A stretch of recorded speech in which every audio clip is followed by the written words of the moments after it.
On est en décembre 2025 et d'ici quelques jours, tu vas pouvoir mettre de l'argent dans ton CELI, le compte d'épargne libre d'impôt.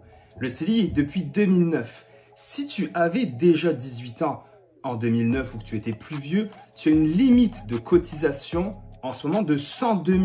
Et en janvier 2026, ça va être maintenant 109 000 puisqu'on rajoute 7 000 de droits de cotisation.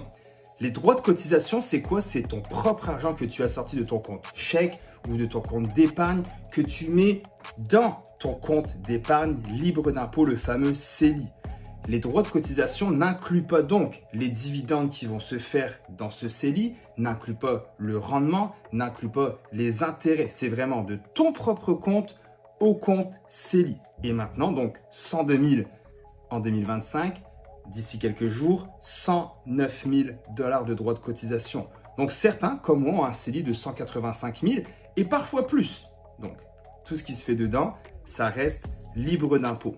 Si vous étiez plus jeune, c'est-à-dire qu'en 2009, vous n'aviez pas encore 18 ans, eh bien là, vos droits de cotisation sont un petit peu plus bas. Je vous invite, il y a plein de calculateurs en ligne où vous pouvez taper votre année de naissance et ça va vous dire vos droits de cotisation.